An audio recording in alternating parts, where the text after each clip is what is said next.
Então eu gostaria de, antes de falar da sua figura como pai, falar um pouco a respeito do nosso Deus como pai. Porque a Bíblia coloca Deus, a paternidade divina, como sendo o elemento que orienta o modo como nós exercemos paternidade hoje. Todos vocês sabem que na chamada oração do Pai Nosso, o Senhor Jesus orientou os seus discípulos para o fato de que eles deveriam chamar Deus de Pai. O Senhor Jesus diz: quando orardes, dizei assim: Pai Nosso que estás no céu. Então Deus orientou que nós deveríamos nos dirigir a Ele como um pai. Nós deveríamos nos colocar na posição de filhos e nos relacionar com Ele como se Ele fosse o nosso genitor. No entanto, a Bíblia tem uma informação curiosa a respeito desse assunto, porque ao mesmo tempo em que a Bíblia diz que você deve se dirigir a Deus como pai, a Bíblia também declara que nem todos são filhos de Deus. E que há algumas pessoas nesse mundo que simplesmente elas não podem se dirigir a Deus como pai, porque elas não são filhos de Deus. Eu sei que isso vai muito contra o senso comum da nossa geração, que costuma dizer que todos são filhos de Deus. Mas a Bíblia diz algo diferente disso. O Senhor Jesus, por exemplo, fala a respeito dos filhos do diabo. Está lá em João, capítulo 8, versículo 44. O Senhor Jesus olhou para aquela comunidade de judeus que estavam em oposição a ele e disse: vós sois do diabo, que é o vosso pai. Na verdade, a Bíblia fala que filho de Deus é somente aquela pessoa que recebeu o Espírito Santo. Queria ler com vocês Romanos, capítulo 8, versículo 9, só para eu oferecer uma fundamentação bíblica a essa afirmação. Como eu disse, essa declaração ela vai muito contra o senso comum, então é muito importante a gente fundamentá-la na declaração bíblica. Romanos capítulo 8, versículo 9, nós lemos assim: vós, porém, não estáis na carne, mas no Espírito, se de fato o Espírito de Deus habita em vós. E se alguém não tem o Espírito de Cristo, esse tal não é dele. Então ele fala aqui sobre dois estados, os que estão na carne e os que estão em Cristo. A palavra carne aqui é uma figura da natureza humana pecaminosa. Isto é, da vida de uma pessoa que não leva Deus em conta, que não ama o Senhor, que não se curva diante do Senhor, que não obedece, que não pensa nele. Então, as pessoas que andam, que vivem, que constroem a sua família desse jeito, a Escritura diz que eles estão na carne.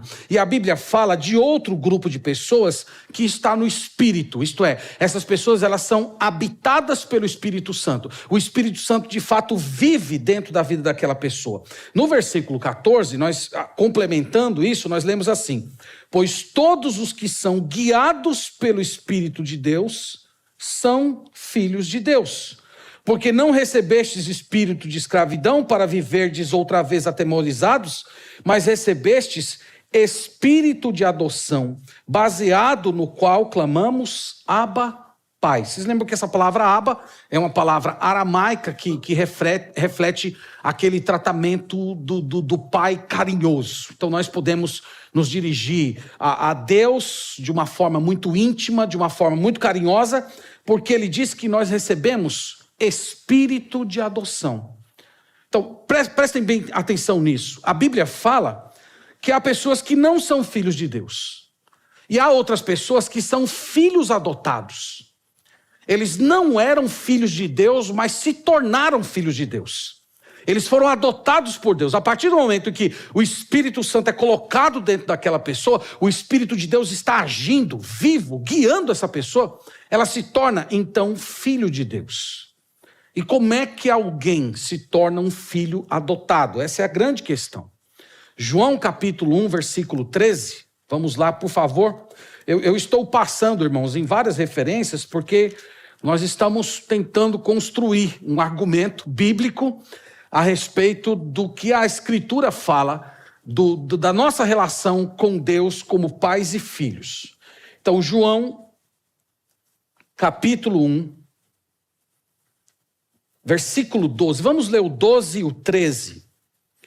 No 12, mostra como alguém se torna filho de Deus. Veja só, ele diz assim: mas a todos quantos o receberam, falando de Cristo aqui, a todos quantos o receberam, deu-lhes o poder de serem feitos filhos de Deus, a saber, os que creem no seu nome. Então, o que significa receber a Cristo? Receber a Cristo equivale, no final do versículo, à frase, aos que creem no seu nome. Receber a Cristo é crer em Cristo. E João aqui está nos dizendo que todos aqueles que creem em Cristo, essas pessoas, não é que elas nasceram filhos de Deus, elas se tornam filhos de Deus. Então, se tornar filho de Deus não é algo que vem por meio do nascimento humano. Mas João fala, inclusive, de um outro nascimento. Versículo 13, ele fala: os quais não nasceram do sangue, nem da vontade da carne, nem da vontade do homem, mas de Deus. Então é como se fossem dois nascimentos. Existe o nascimento da carne. E o senso comum diz que uma pessoa se torna filho de Deus quando ela nasceu da carne, nasceu do seu pai e mãe biológicos.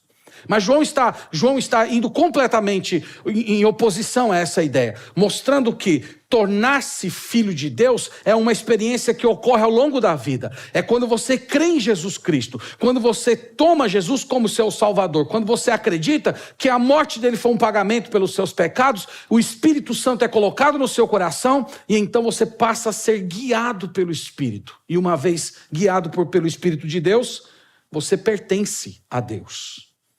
Então, é dessa maneira que alguém se torna filho de Deus. Filho de Deus não é um direito por nascimento.